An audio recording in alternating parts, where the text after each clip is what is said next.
semester 6 jurusan Pendidikan Guru Sekolah Dasar dari UPBJJ UT Bandung dengan NIM 860364277.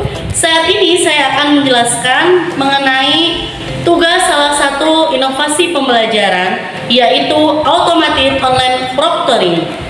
Di sini saya akan menjelaskan apa itu Automatic Online Proctoring, kemudian bagaimana cara kerja dari AOP ini atau Automatic Online Proctoring ini, kemudian manfaatnya bagi integritas akademik seperti apa, dan yang terakhir bagaimana universitas melindungi privasi mahasiswa.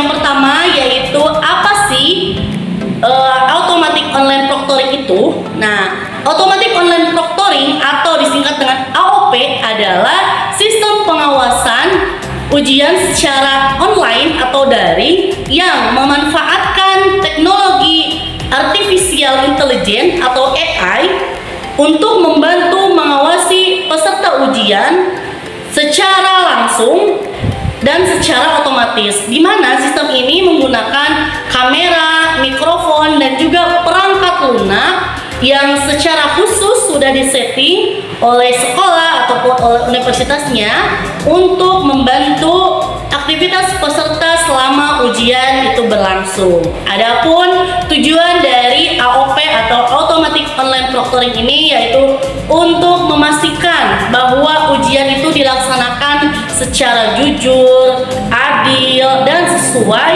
dengan aturan yang telah ditetapkan. Nah, meskipun peserta ujian itu datang dari lokasi yang berbeda, namun tetap harus dilaksanakan dengan prinsip jujur tersebut, ya. Nah, baiklah, untuk selanjutnya nih, bagaimana cara kerja dari sistem Automatic Online Proctoring ini? Nah, di sini saya merangkum 4 hal, ya. Cara kerja dari sistem AOP ini, yang pertama adanya verifikasi wajah atau biometrik, kemudian yang kedua ada pemantauan penuh, ya, selama proses ujian itu berlangsung. Kemudian yang selanjutnya ada screen tracking, ya, atau pelacakan layar, dan yang terakhir adanya deteksi anomali yang dilakukan oleh AI.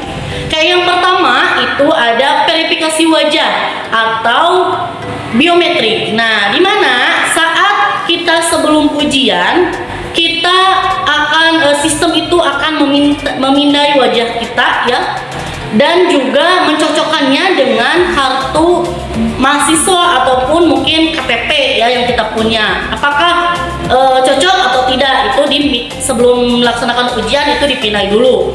Kemudian yang kedua yaitu pemantauan kamera secara penuh, artinya webcam ini akan terus menyala dan juga mikrofonnya itu untuk merekam aktivitas visual dan suara di ruangan kita pada saat ujian itu berlangsung, ya.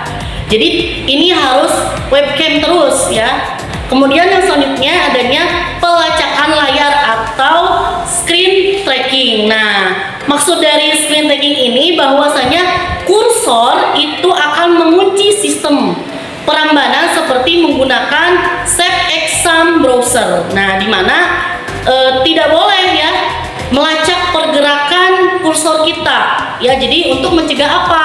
Untuk mencegah situs lain atau misalnya browser searching materi yang ingin. Nah, itu pada poin ketiga ini dilakukan cara kerjanya itu dengan screen tracking. Kemudian yang terakhir adanya deteksi anomali oleh AI, yang mana AI itu akan mendeteksi aktivitas yang mencurigakan. Contohnya jika kita menoleh ke kanan, ke kiri, itu akan dilihat, ya, akan langsung memberikan peringatan gitu. Kemudian jika ada orang lain yang masuk ke ruangan, ya, kemudian jika ada suara yang berisik, ya, bising, kemudian secara otomatis sistem akan memberi peringatan dan pada aktivitas ini terindikasi adanya pelanggaran. Untuk selanjutnya yaitu bagaimana manfaat Automatic Online Proctoring ini dalam menjaga integritas akademik. Yang pertama yaitu mengurangi potensi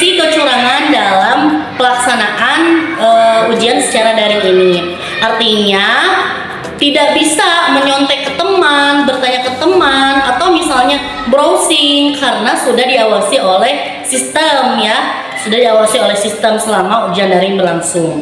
Kemudian selanjutnya meningkatkan kejujuran dan juga rasa tanggung jawab mahasiswa dalam mengerjakan ujian. Kemudian yang ketiganya menciptakan keadilan bagi seluruh peserta ujian ya, karena setiap peserta ujian itu diawasi oleh sistem yang sama ya, tanpa adanya kelonggaran pengawasan. Jadi secara otomatis sudah diawasi oleh sistem. Kemudian yang selanjutnya meningkatkan kredibilitas ya hasil ujian, yang mana nilainya ini diperoleh hasil sendiri ya, lebih mencerminkan kemampuan sebenarnya, dan ini nantinya mempengaruhi terhadap kelulusan gelar dan juga akreditasi fakultas ya, atau misalnya menjaga nilai akreditasi dari fakultas dan universitas itu sendiri. Nah, kemudian yang terakhir yaitu mendukung pelaksanaan program pendidikan jarak jauh tanpa mengurangi kualitas proses evaluasi dalam pembelajaran. Artinya walaupun misalnya dilaksanakan ujian secara daring dalam pengawasan AOP atau Automatic Online Proctoring, itu tidak mengurangi kualitas proses evaluasi itu sendiri. Meskipun menggunakan kamera dan teknologi pemantauan, namun privasi mahasiswa juga harus tetap terjaga. Nah, ini merupakan hal penting bagaimana universitas itu melindungi privasi mahasiswa. Nah, ini dilakukan melalui beberapa cara. Yang pertama adanya transparansi penggunaan data dan juga persetujuan. Artinya universitas menjelaskan secara terbuka apa saja yang dikumpulkan, kemudian tujuan dikumpulkannya atau tujuan penggunaannya itu untuk apa, dan berapa lama data itu digunakan. Serta nih sebelum ujian tentu diminta dulu ya izinnya ya, meminta persetujuan dari mahasiswa sebelum ujian itu berlangsung. Kemudian yang keduanya yaitu pembatasan akses data. Nah, di sini rekaman dan data ujian hanya bisa diakses oleh pihak yang berwenang, misalnya oleh dosen atau admin pengawas, yang mana ini juga tidak digunakan untuk kepentingan pribadi, tapi hanya untuk kepentingan akademik saja ya.